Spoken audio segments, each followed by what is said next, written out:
स्वामींचा प्रगट दिन हा स्वामी भक्तांसाठी किती मोठा असू शकतो. मी प्रत्येक स्वामी भक्तांना विनंती करेन जे जिथे असतील, तुमच्या घरी स्वामींची छोटीशी मूर्ती असेल, स्वामींचा फोटो असेल, किंवा तुम्हाला मठात जायचं असेल तर आपण एक छोटंसं श्रीफळ घेऊन जायचं, एक छोटीशी प्रार्थना करावी. सगळ्या स्वामी भक्तांनी प्रार्थना करावी त्यांच्या भावी आयुष्यासाठी. हे प्रखरपणे बोला, मनापासून या कठीण प्रसंगांना सामोरं जाण्याची ताकद माझ्यामध्ये निर्माण करा. आपलं तिसरं वाक्य असंच पाहिजे, स्वामी हे जे काही सुंदर डोळे तुम्ही मला दिले, की या सुंदर डोळ्यांनी मी सुंदर आयुष्य, सुंदर जग बघू शकतो. आणि आपलं चौथं वाक्य हे असेल, स्वामी तुम्ही जसं माझं कल्याण करता तसं माझ्या नातेवाईकांचं, माझ्या आजूबाजूच्या माझ्या मित्रांचं, माझ्या सगळ्या मित्र परिजनांचं, यांचं सुद्धा कल्याण करा. ही माझ्यामध्ये ताकद द्या. ही स्वामींचरणी आपण प्रार्थना करूया आणि हा प्रगट दिन साजरा करूया. आणि ही प्रार्थना केल्यानंतर कमीत कमी 11 वेळा तारक मंत्र म्हणावा. तारक मंत्र हे लोहचुंबकाचं काम करत आहे. स्वामींमध्ये आणि त्यांच्या भक्तांमध्ये अट्रॅक्शन करण्याचं काम हे तारक मंत्र. तारक मंत्र झाल्यानंतर एक 10 मिनिटं श्री स्वामी समर्थ नावाचा जप करा. ओम श्री स्वामी समर्थ नावाचा जप करा तरीही चालेल, पण हे एक 10 मिनिटं जप करा. बघा तुमची एनर्जी लेवल काय वाढते. ती 24 मिनिटामध्ये 11 वेळा तारक मंत्र होतो. त्या 24 मिनिटामध्ये 11 वेळा तारक मंत्र म्हटल्यानंतर 24 तास तुम्ही एनर्जेटिक राहता.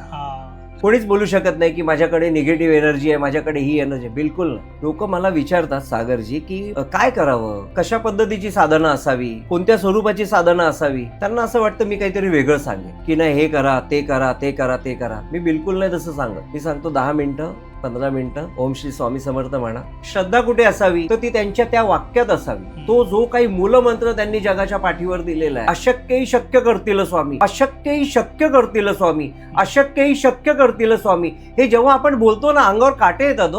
जे काही देतायत ना, अन्नाचा कण आणि कण तेच देत आहे. जे काही उभं राहण्याची ताकद आहे ना, तेच देत आहे. जी काही बुद्धिमत्ता आहे ना, तेच देत आहे. जे काही सरस्वतीचं वरदान आहे ना, तेच देत आहे. मनामध्ये प्रचंड शक्ती निर्माण करण्याची ताकद आहे ना, तेच देत आहे. हे शरीर 100% त्यांचं आहे. मला म्हणते, सर आमच्या घरी स्वामींचा फोटो आहे. बोललो हो, व्हेरी गुड म्हटलं. आणि मोठा आहे स्वामींचा फोटो. मी बोललो हो दाखव. मग तिने मला मोबाईल मध्ये तो फोटो दाखवला. तो फोटो मी बघितला ना, स्वामी माझ्याशी हसत होते. स्वामी माझ्याशी हसत होते. मी बोललो हा विषय माझ्या ऑफिसमध्ये. अगं मी बोललो ते माझ्याशी हसतायत म्हटलं. ती एकदम अनबिलिव्हेबल झाली. आपण जेव्हा स्वामी म्हणतो ना, त्या स्वामी या शब्दात एवढी कंपन आहेत ना, ती स्वामी म्हटल्यानंतर की एक प्रचंड मोठी शक्ती आपल्या समोर येते आणि ती कंपना असे काटे येतात अंगाला, की स्वामी स्वामी नाव म्हटल्यानंतर विषयच एकदम वेगळा होऊन जातो.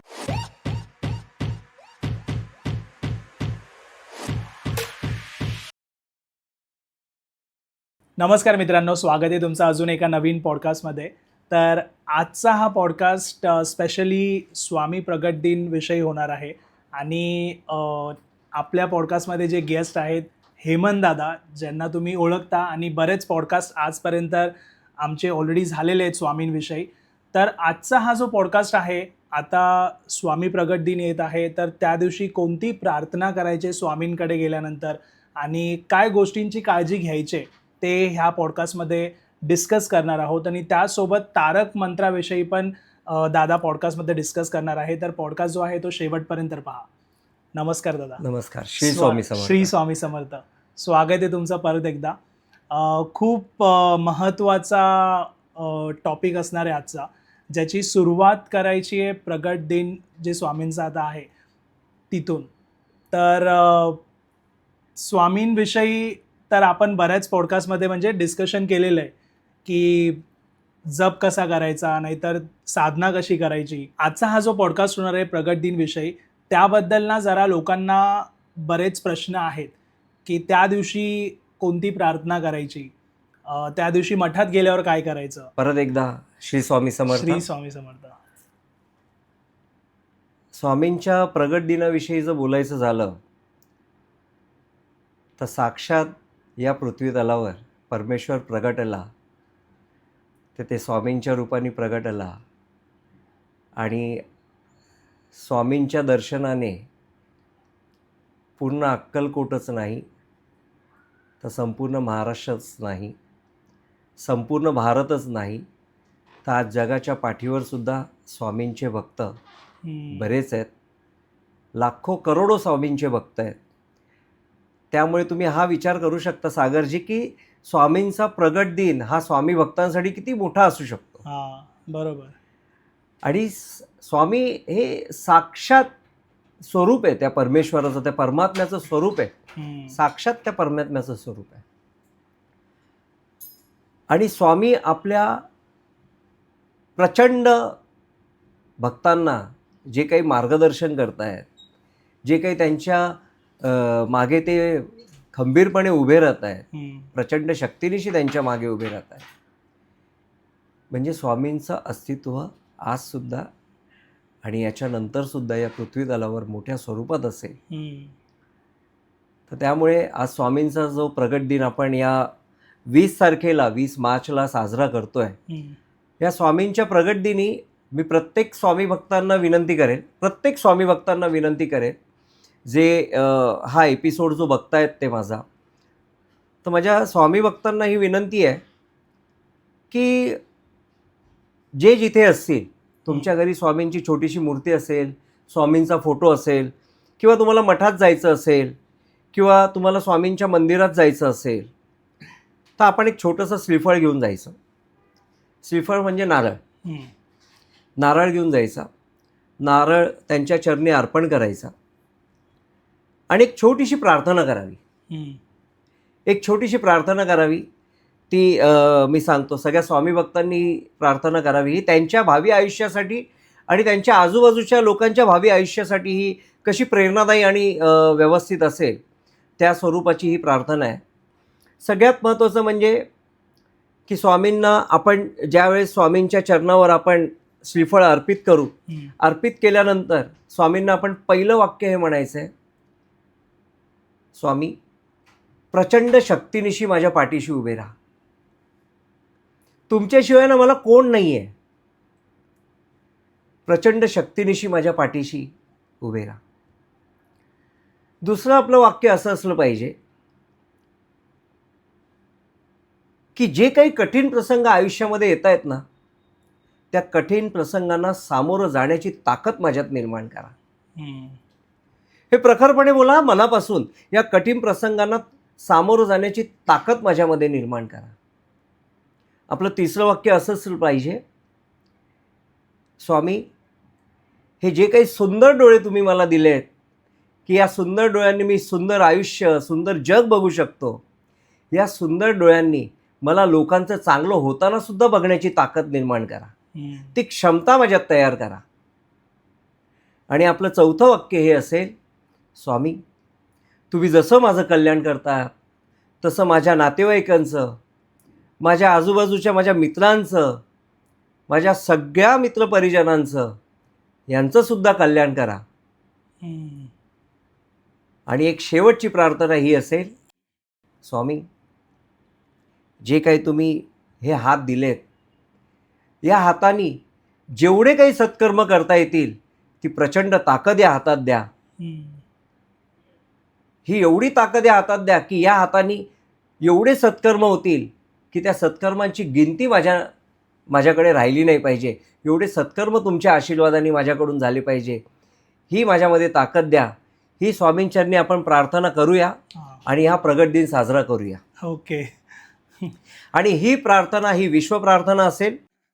ही सगळ्यांनी, म्हणजे जिथे जिथे स्वामींचे भक्त आहेत, मी तर आता लास्ट 2 महिन्यापासून 2.5 महिन्यापासून बघतोय की स्वामींचे भक्त जगाच्या सगळ्या पाठीवर स्वामींचे भक्त आहेत, सगळ्या देशांमध्ये स्वामींचे भक्त आहेत.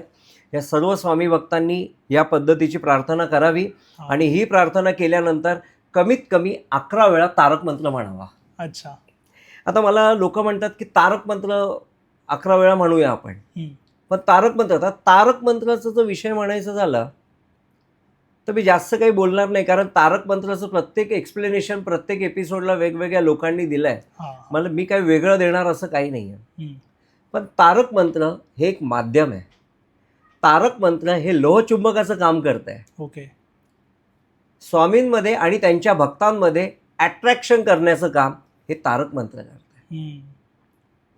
अशक्यही शक्य करतील स्वामी, अशक्यही शक्य करतील स्वामी, या शब्दांमध्ये एवढी ताकद आहे. निशंक होई म्हणा, निर्भय होई म्हणा. अरे निशंक झाल्याशिवाय निर्भय कसं काय होणार?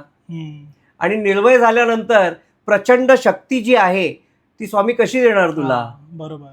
त्याच्यामुळे निशंक होई म्हणा आणि निर्भय होई म्हणा. पहिले निर्भय हो, नंतर तू निशंक होतोस. राईट. आणि निशंक झाल्यावरच निर्भय होतो, हा. आणि निर्भय झाल्यानंतरच अशक्यही शक्य करतील स्वामी. बरोबर. थोडक्यात समजून सांगितलं बस, बाकी काही मला पूर्ण एक्सप्लेनेशन द्यायची हा. गरज नाहीये. तुम्ही म्हणा तारक मंत्र 11 वेळा आणि बघा तुम्हाला किती फ्रेश वाटतंय ते. बघा तुमच्यामध्ये एक नवीन एनर्जी तयार होते. ती तारक मंत्र झाल्यानंतर एक 10 मिनिटं श्री स्वामी समर्थ नावाचा जप करा, ओम श्री स्वामी समर्थ नावाचा जप करा तरीही चालेल, पण हे एक 10 मिनिटं जप करा. बघा तुमची एनर्जी लेवल काय वाढते ती. आणि करा. ज्यांनी जपाला सुरुवात केली नसेल त्यांनी या प्रगट दिनाच्या दिवशी स्वामींचा जप करायला सुरुवात करा. ज्यांनी तारक मंत्र म्हणायला सुरुवात केली नसेल त्यांनी सुद्धा तारक मंत्र म्हणायला सुरुवात करा. आणि बघा तुमच्या आयुष्यात कसे वेगवेगळे बदल होतात ते.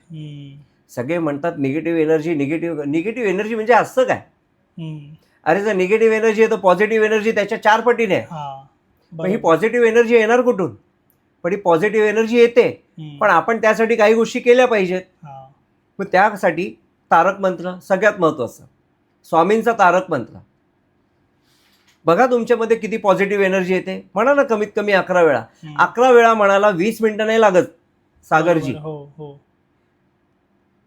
आपण आपल्या कोणत्या मित्राशी, जुन्या मित्राशी जर गप्पा मारत उभं राहिलो ना कुठेतरी कॉर्नरला, तर कमीत कमी 25 मिनिटं किंवा अर्धा तास जातो. तेवढाच वेळ जर आपण तारक मंत्रांसाठी दिला तर तुम्ही विचार करा 24 मिनिटामध्ये 11 वेळा तारक मंत्र होतो. त्या 24 मिनिटामध्ये 11 वेळा तारक मंत्र म्हटल्यानंतर 24 तास तुम्ही एनर्जेटिक राहता. जर मनुष्याला 24 तास एनर्जेटिक राहायचं असेल तर 11 वेळा 24 मिनिटात तारक मंत्र म्हणा. तुम्ही बघा किती एनर्जी तुमच्यामध्ये तयार होते. कोणीच बोलू शकत नाही की माझ्याकडे निगेटिव्ह एनर्जी आहे, माझ्याकडे ही एनर्जी आहे. बिलकुल नाही. निगेटिव्ह एनर्जी क्या चीज आहे.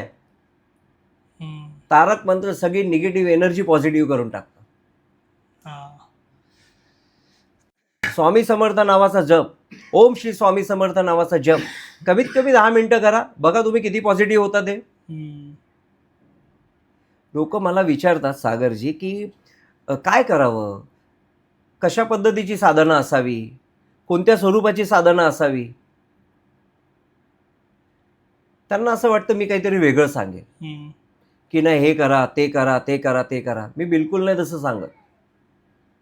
मी सांगतो 10 मिनिटं 15 मिनिटं ओम श्री स्वामी समर्थ म्हणा, नंतर 11 वेळा तारक मंत्र म्हणा. बघा तुमच्यात पॉझिटिव्ह. नाही दादा एवढंच करायचं. अरे मी म्हणतो हे तर कर. बरोबर आहे. पहिले हे तर कर. एवढंच नाहीये, हे तर कर. हे केल्यानंतर तुला काहीच करायची गरज नाही लागणार. त्यांना वाटतं वेगळं काही केल्याने आपण लवकर पोहोचतो. वेगळं काहीच नाहीये. मला तर लास्ट टाइम मी बोललेलो की सकाळी 9 वाजता घर सोडणारा माणूस रात्री 9 वाजता घरी येतो. तो मला म्हणतो जप कसा करू. मी म्हणलं अरे ट्रेनमध्ये प्रवास करतो ना, 1.5 तासाचा प्रवास आहे. डोंबिवलीवरून चर्चगेटला, कल्याणवरून चर्चगेटला म्हणजे विटीला जायला 1-1.5 तासाचा जो प्रवास आहे त्याच्यामध्ये मनातल्या मनात नामस्मरण करत जा ना. झाले बरेच दिवस झाले सांगून. तो बोलतोय मला की असा धक्क्यांचा अनुभव होत नाही. जेव्हा मनातल्या मनात मी श्री स्वामी समर्थ नावाचा जेव्हा जप करतो तेव्हा ट्रेनमधल्या धक्क्यांचा अनुभव पण होत नाही दादा. म्हणलं अरे हीच तर ताकद आहे. जेव्हा स्वामी हे जे नाव तू जपतोयस, श्री स्वामी समर्थ नावाचा जेव्हा जप करतोय तेव्हा धक्के काय, तुला काहीच खायची गरज नाही लागणार. सगळं ते तुला प्रोटेक्शन देत असतात. आणि म्हटलंच आहे भिवू नकोस, मी तुझ्या पाठीशी आहे. आता अजून काय पाहिजे. एवढं खंबीरपणे ते आपल्या पाठीशी उभे असताना आपल्याला अजून पाहिजे काय लाईफमध्ये. त्याच्यामुळे आता जे काही प्रगट दिन येणार आहे त्या प्रगट दिनाच्या दिवशी आपण जर या पद्धतीची प्रार्थना जर आपण केली तर मला असं वाटतं आपण आपल्या बरोबरच आजूबाजूच्या आपल्या लोकांना सुद्धा स्वामींचा आशीर्वाद प्राप्त करून घेऊ आणि त्यांचं सुद्धा कल्याण स्वामींच्या माध्यमातून होईल आणि स्वामींच्या आशीर्वादाने होईल.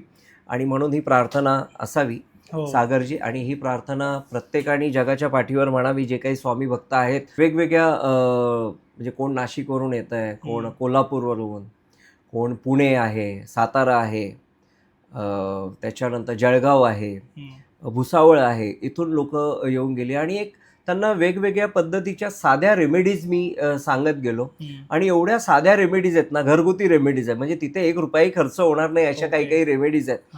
आणि त्या करून ते आज मला काही काहींचे मेसेज येतात.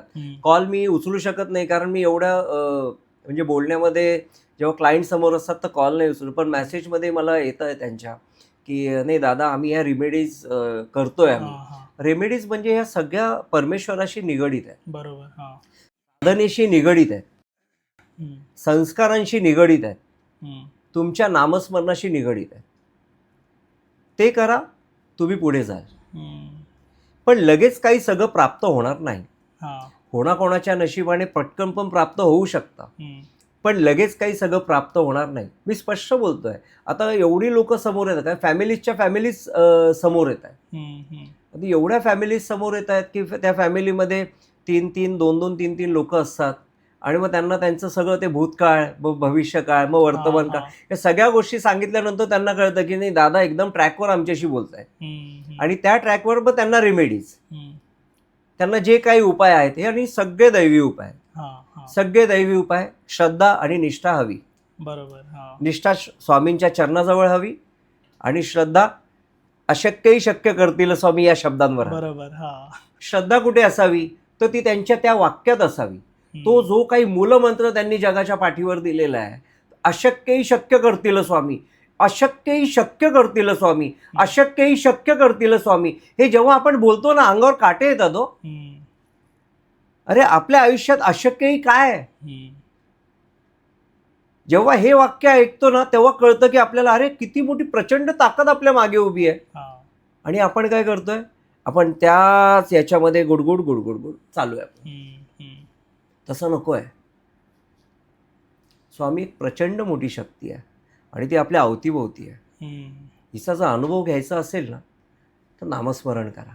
ओके. या शक्तीचा जर अनुभव घ्यायचा असेल ना तर तारक मंत्र म्हणा.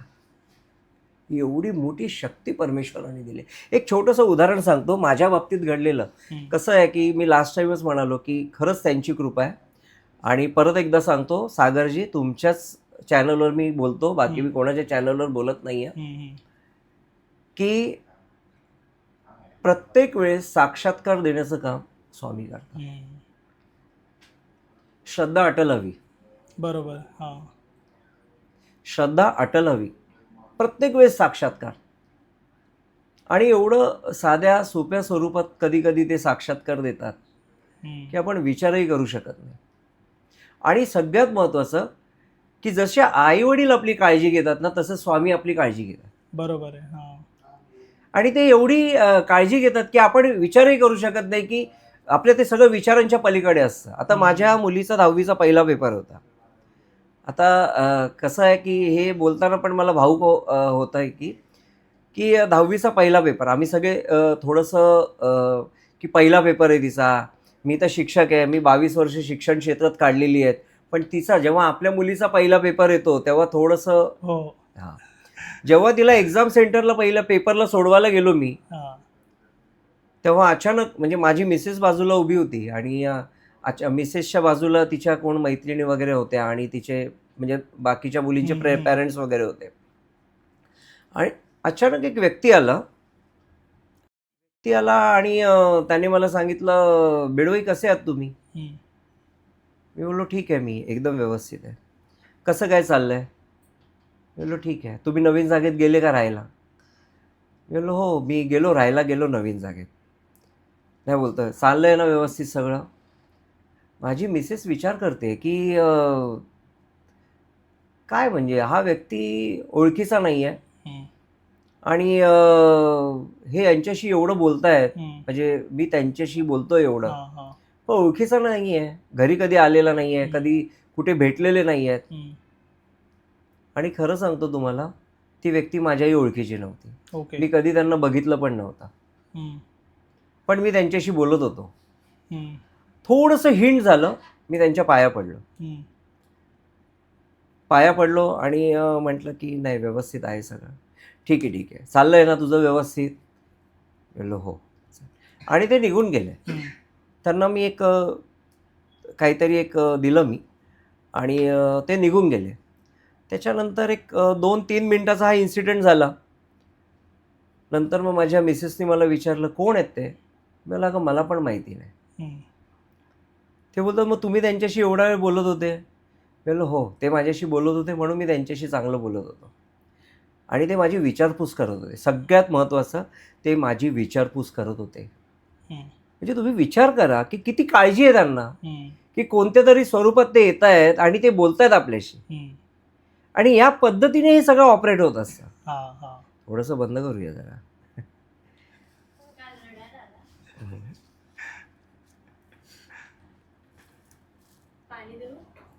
हे आत्ताचं करंट आहे ना, अच्छा, त्याच्यामुळे. आता आलं. हा बरोबर, पेपर. आत्ता नाही म्हणजे तो साक्षात्कार आहे ना, हे असे होतात, आपल्याला आयडेंटिफाय करता नाही येत. म्हणजे रस्त्याने चालताना कधी गरीब माणूस पण बघ, आता एक वगैरे कधी असतात, ते पण येऊन अशा वेगळ्या गोष्टी बोलून जातात, ज्यांना हिट करतात आणि असं वाटतं की यार हा कसा असा बोलला. हे पण काय माहिती आहे का, मला हे कळतं. मी जाणून घेतलेलं मी, म्हणून मी नतमस्तक झालो तिथे. लगेच पाया पडलो. आलं का लक्षात? हां, एज होतं, अंगावर थोडंसं कोड वगैरे होतं थोडंसं, पण मी त्यांना कधीच बघितलं पण नव्हतं. कधीच नाही. मी कधी भेटलो नाही त्यांना, कधी बघितलं नाही. अचानक समोर आल्यानंतर माझीच विचारपूस करत होते. म्हणजे ही घटना आत्ता ही करंट म्हणजे आत्ता किती 15-20 दिवस झाले असतील, की काय माहिती आहे का, की कोणतरी आपली दखल घेत आहे ना, चैताली, आणि दखल घेणारा माणूस नाही आहे. दखल घेणारी शक्ती आहे. तेव्हा जाणीव होते, की कोणतरी आपल्या मागे प्रचंड शक्तीनिशी उभं आहे. ती ही जाणीव आहे. आणि अशा बऱ्याच गोष्टी आहेत, की त्या लाईफमध्ये घडत गेल्या.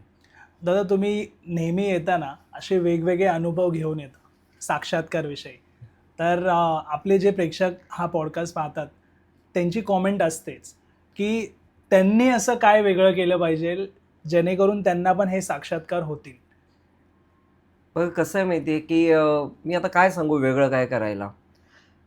ॲक्च्युली नामस्मरण आणि वाचन पण विविध स्वरूपांचं असतं. तर माझ्याकडे एक छोटंसं पुस्तक आहे, ते नेहमी मी वाचत असतो. आणि छोटंसं आहे, ते 10-15 मिनटात होतं आणि मग नामस्मरण माझं कंटिन्यू चालू असतं. आणि त्या माध्यमातूनच मला साक्षात्कार होतात किंवा अजून काही गोष्टी असतात. आणि शक्यतो मी नेहमी विचार करत असतो, की आपला हात असा असावा. म्हणजे जर आपल्याला कोणी आपल्याकडे जर ₹10 असतील, तर निदान 8 आण्याचं तरी आपण एक कुठेतरी दान स्वरूपात असावं, किंवा आपण कोणत्या गरजवंताला आपण तिथे एक मदत करावी, असं एक माझं एक ते नेहमी ठरलेलं आहे ते.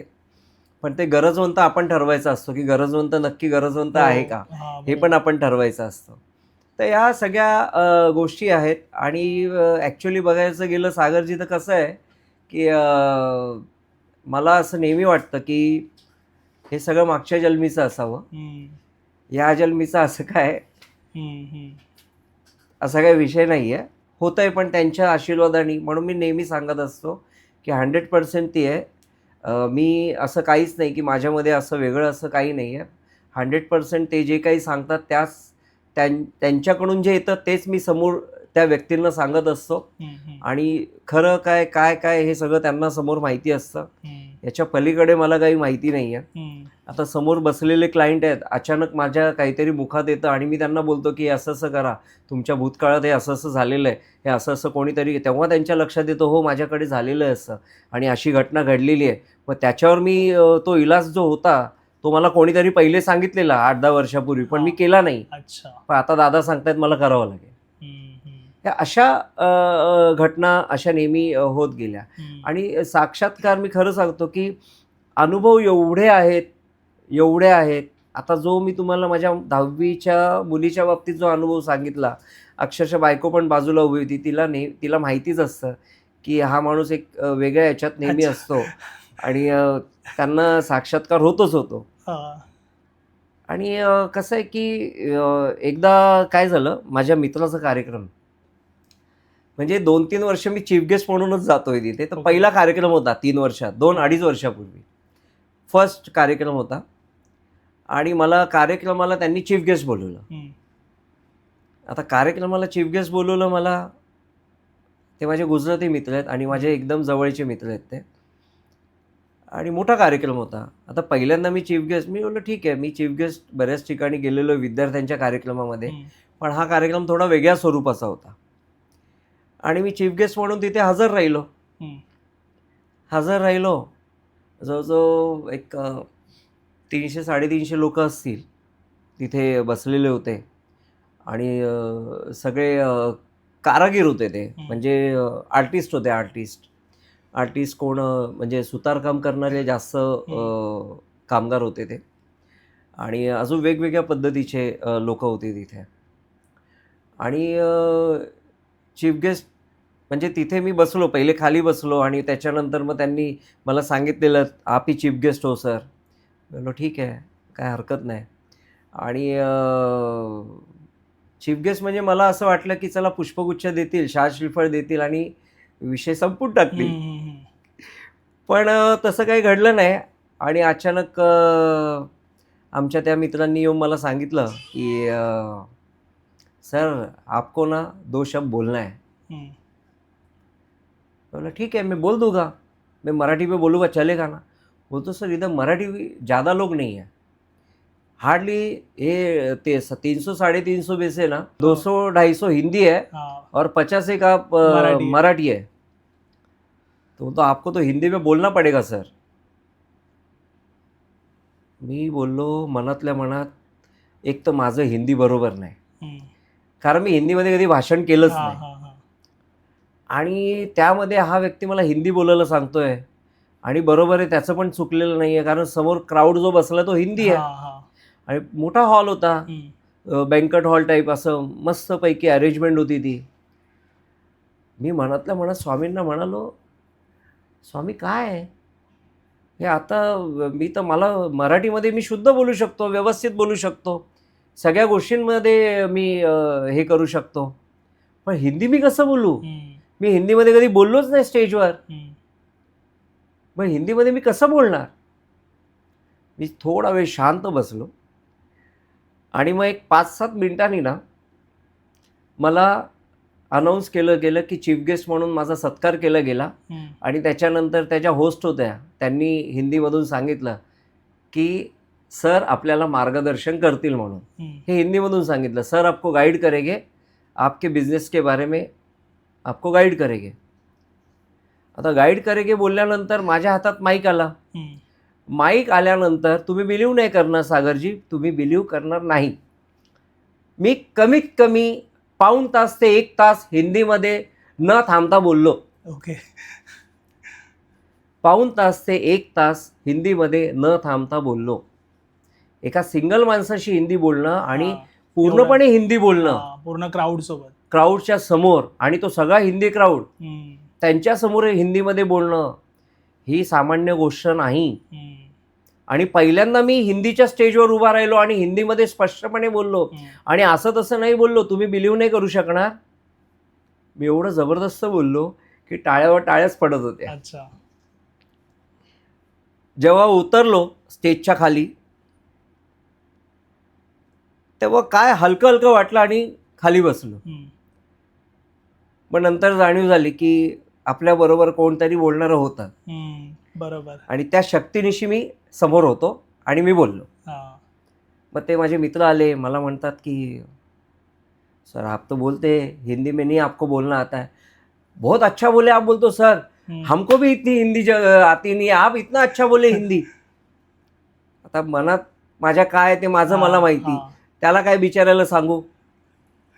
मला माहिती आहे की त्या स्टेजवर माझ्याकडून कोणी बोलून घेतलं, पण त्याच्यानंतर त्याचे 2 कार्यक्रम पुढचे भविष्यातले ते मी दोन्ही कार्यक्रम मस्तपैकी केले आणि हिंदीमध्येच केले. पण तो जो पहिला अनुभव होता ना, ते कोणतरी उभं असल्याची जाणीव मला होत होती आणि ते माझ्याकडून वदवून घेत होते ते हिंदी शब्द. म्हणजे ते हिंदी एक एक शब्द आहे ना, मी कसे काय उच्चारले, मी नंतर व्हिडिओ बघितला ना, ते हिंदी शब्द उच्चारल्यानंतर आता मी तो व्हिडिओ बघतो ना, तो विचार करतो याचा अर्थ काय. म्हणजे तेही मला अजूनपर्यंत, पण ते यावेळेस ते मी बोललो गेलो. म्हणजे हे एक एक एक एक प्रचंड शक्तीनिशी ते जेव्हा उभे आहेत ना मागे, ते हे अशा पद्धतीने उभे आहेत. आणि हे साक्षात्कार मला नेहमी होतात, सागरजी, नेहमी होतात. आणि या साक्षात्कारांच्या जीवावर आज हेमंत बिडवई उभा आहे असं म्हणायला हरकत नाही. बरोबर. जे काही देतायत ना, अन्नाचा कण आणि कण तेच देत आहेत. जे काही उभं राहण्याची ताकद आहे ना, तेच देत आहेत. जी काही बुद्धिमत्ता आहे ना, तेच देत आहेत. जी काही सरस्वतीचं वरदान आहे ना, तेच देत आहेत.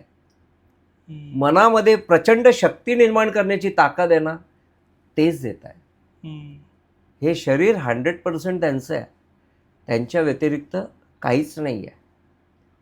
आणि ही जेव्हा अनुभूती होते ना, तेव्हा एक वेगळा साक्षात्कार निर्माण होतो. म्हणजे मी आज प्रत्येक अनुभव, आता मी 2 अनुभव बोलतोय तुमच्याशी, पण दोन्ही अनुभव बोलताना मला अक्षरशः डोळ्यात पाणी येत आहे. कारण मी आता बोलताना सुद्धा त्या स्टेजवर होतो की कसा बोललो, काय बोललो, अशा पद्धतीने 150 ते 200 लोक, 150च्या आसपास लोक भेटून गेली. आणि त्या सगळ्यांना त्यांच्याच बळावर सगळं बोलतोय. त्यांच्याकडून जे काही हिंट येते समोर चेहरा बघितल्यानंतर, त्याच्यानंतर मी जे बोलायला सुरुवात करतो ते अतिशय वेगळं असतं. आणि हे मलाही माहिती नसतं. मी त्या ऑरामधून बाहेर पडल्यानंतर मला कळत नाही की मी काय बोललो. पण मी त्या जेव्हा लिंकमध्ये येतो तर माझी लिंक वेगळ्या स्वरूपाची असते. एक वेगळं साक्षात्कार मला आठवतोय. आत्ताच एक 15-20 दिवसापूर्वी माझ्याकडे एक मुलगी आली, एज्युकेटेड मुलगी, पोस्ट ग्रॅज्युएट झालेली, अतिशय, आणि एकदम स्वामी भक्त. त्यांचं पूर्ण घरच स्वामी भक्त आहे. आणि म्हणजे हा नॉन बिलिव्हेबल विषय आहे. पण आता ना मला ती सवय होत चालली आहे की मला स्वामींना देवी बघायची सवयच होत चालली आहे. आणि मला त्यांना विविध स्वरूपात बघायची सवय होत चालली आहे. आणि ते मला खरंच विविध स्वरूपात दर्शन देतात.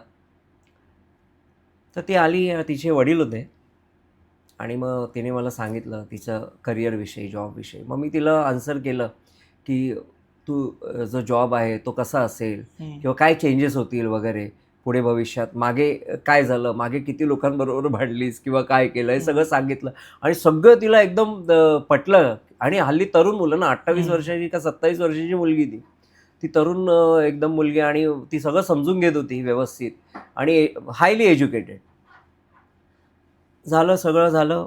मला म्हणते, सर आमच्या घरी स्वामींचा फोटो आहे. बोललो हो, व्हेरी गुड म्हटलं. आणि मोठा आहे स्वामींचा फोटो, तुम्ही बघाल का? मी बोललो हो, दाखव. मग तिने मला मोबाईलमध्ये तो फोटो दाखवला.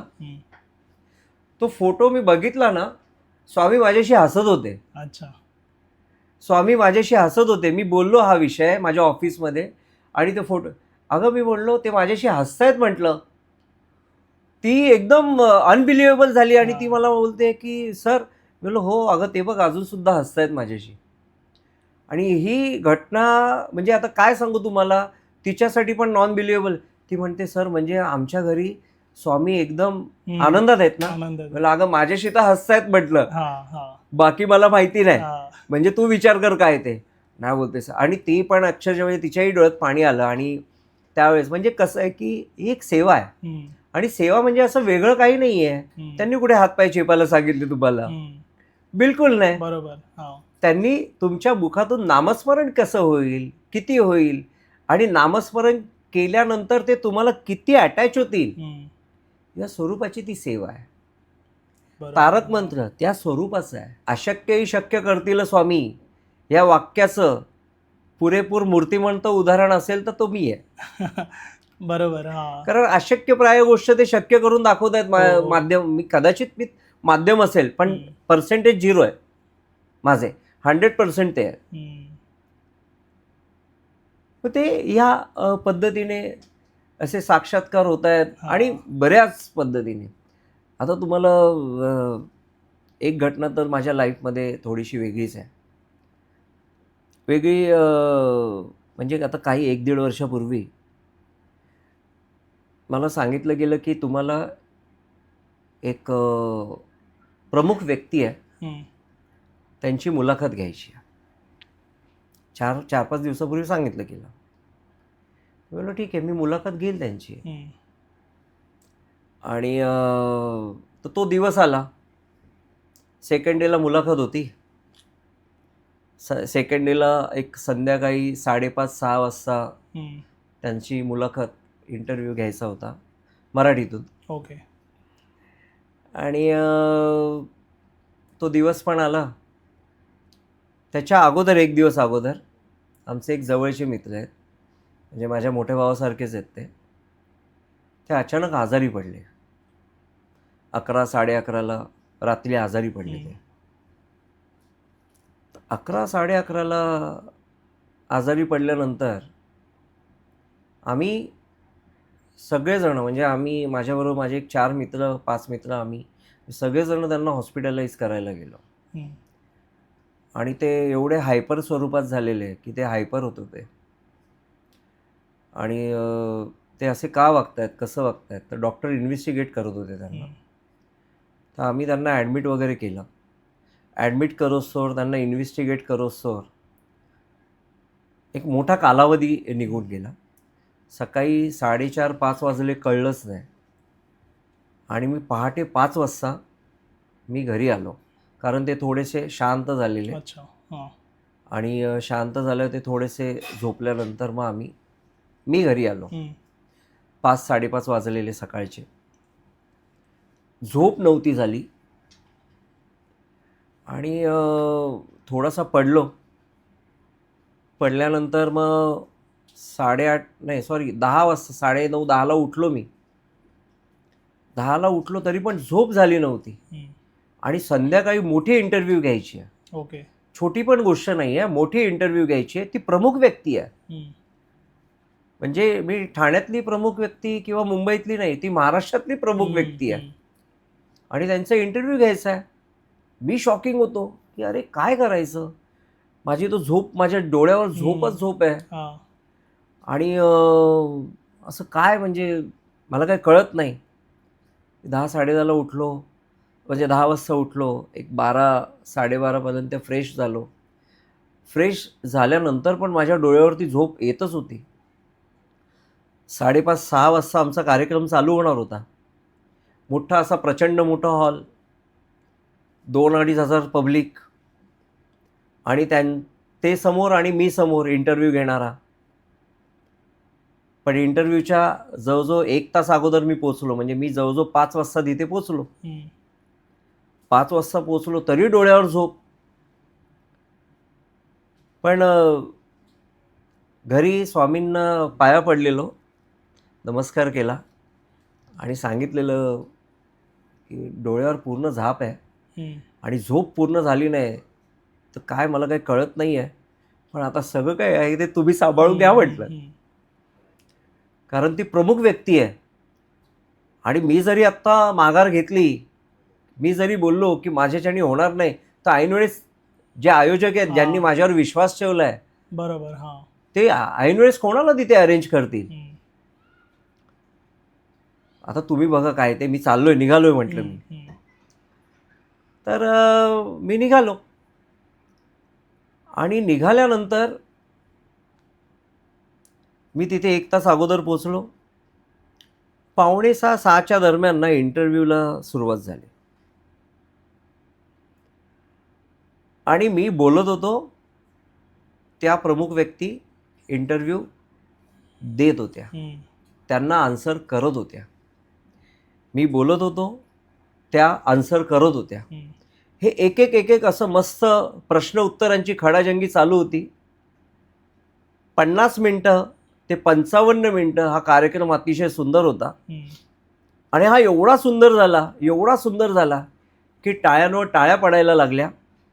खाली जे प्रमुख व्यक्ती बसलेले होते, जे इंटरव्ह्यू ऐकत होते, हा कार्यक्रम झाल्यानंतर त्यांनी मला हाताहात मिळवल्या. हाताहातच नाही मिळवल्या, तर आयोजकांनी मला मिठीसुद्धा मारली की अरे काय इंटरव्ह्यू घेतलायस तू, एवढा जबरदस्त मोठा इंटरव्ह्यू घेतला.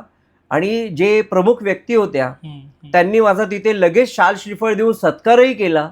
आणि त्यांनी मला जवळ येऊन सांगितलं की सर, एकदम बेस्ट इंटरव्ह्यू केला तुम्ही.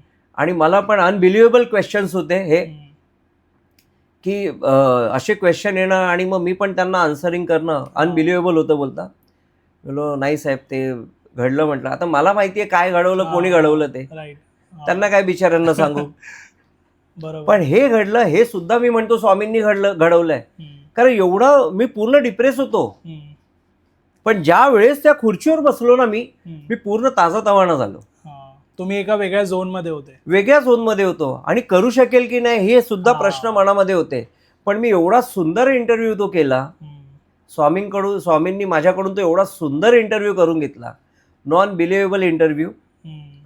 सागरजी, तुम्ही विचार नाही करू शकणार, ज्यांचा इंटरव्ह्यू घेतला ते आज महाराष्ट्रामध्ये मंत्रिपदावर काम करतायत. अच्छा. ओके. म्हणजे तुम्ही विचार करा की या एवढ्या शक्तीनिशी ते आपल्या पाठीशी उभे आहेत. बरोबर. म्हणजे तिथे बसायच्या अगोदर भिवू नकोस, मी तुझ्या पाठीशी उभा आहे. म्हणजे ही काय आहे?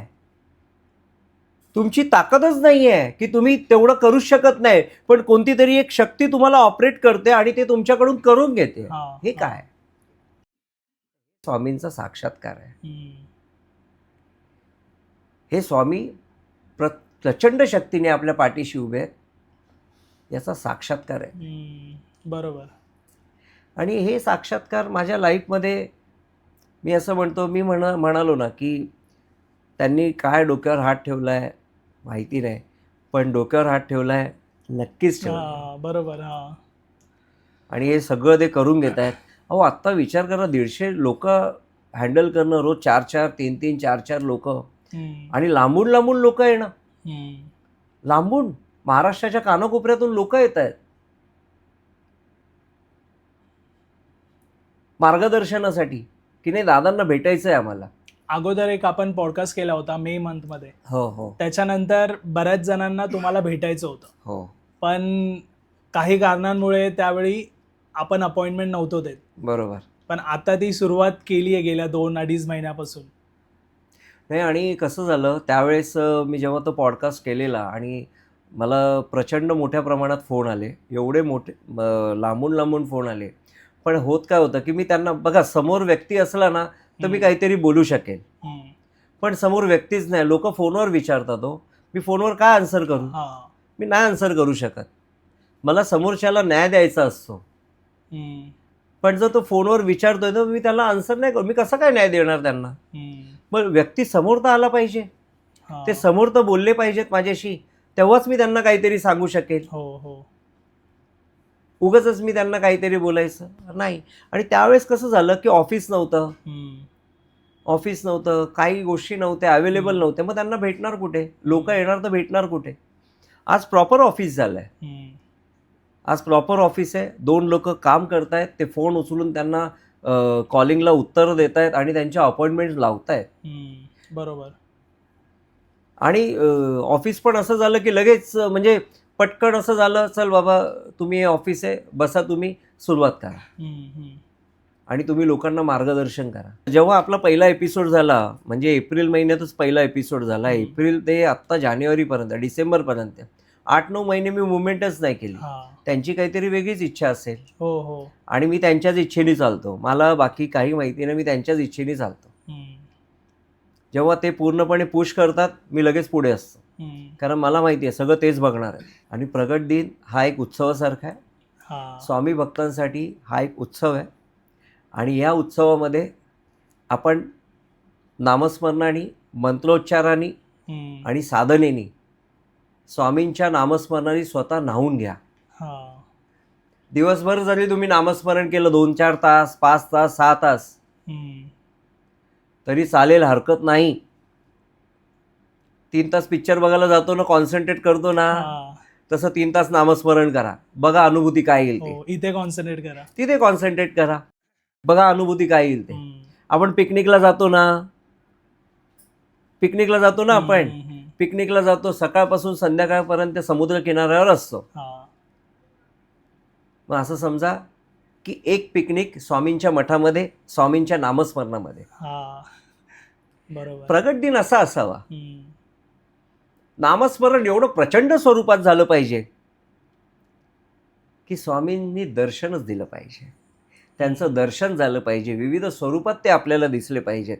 आपण ज्यांना बघू ते आपल्याला स्वामी स्वरूपात असले पाहिजे. स्वामी आहेत ते, कणाकणामध्ये आहेत ते.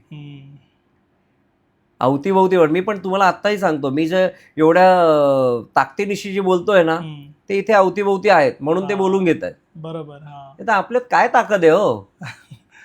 शक्य आहे का ते? राईट. पण अशक्यही शक्य करतील स्वामी, यांच्या पलीकडे काहीच नाही. या सगळ्या अशा गोष्टी आहेत. सागरजी मार्गदर्शनासाठी येत आहेत, त्यांना सगळ्यांना मी विनंती करतो की म्हणजे बघा, फोनवर किंवा काही होऊ शकणार नाही, कारण तुम्ही फोन करता आणि त्याच्यावरच तुम्ही जेव्हा मला समोर तर आले पाहिजेत, तुम्ही समोर भेटले पाहिजेत, समोर बोलले पाहिजेत, तर मी काहीतरी बोलू शकेल तुम्हाला. आणि सगळ्यात महत्त्वाचं की सगळ्यांना लगेच इमिजिएट रिझल्ट येणार नाही. कोणाला 6 महिने लागतात, कोणाला 8 महिने, कोणाला वर्ष, कोणाला 1.5 वर्ष, कोणाला 2 महिन्यात पण होता, कोणाला 1 महिन्यात पण होता. आता मी एक काही महिन्यापूर्वी, म्हणजे 2-2.5 महिन्यापूर्वी एका मुलीला सांगितलं, अगं एप्रिल महिन्यात तुझं लग्न जमणार आहे. आता फोन होता तिचा मार्चमध्ये, आता 4 दिवसापूर्वी, दादा लग्न जमलंय म्हणून. अच्छा. म्हणजे ह्या गोष्टी आहेत की कोणाला पटकन अवेलेबल होतं, कोणाला कधी उशिराने मिळतं, पण मिळतं नक्की. स्वामी आपल्या वेळेत काहीच देत नाही, ते त्यांच्या वेळेत योग्य ते देतात. आपल्याला जे पाहिजे ना ते नाही मिळणार, पण ते आपल्यासाठी योग्य काय आहे ते वेळेत देणार, ते स्वामी आहेत. स्वामी म्हणजे काय? या ब्रह्मांडाचा नायक स्वामी. स्वामी या शब्दातच एक वेगळं स्वरूप आहे. आपण जेव्हा स्वामी म्हणतो ना, त्या स्वामी या शब्दात एवढी कंपन आहेत ना, की स्वामी म्हटल्यानंतर की एक प्रचंड मोठी शक्ती आपल्या समोर येते आणि ती कंपना असे काटे येतात अंगाला की स्वामी स्वामी नाव म्हटल्यानंतर विषयच एकदम वेगळा होऊन जातो.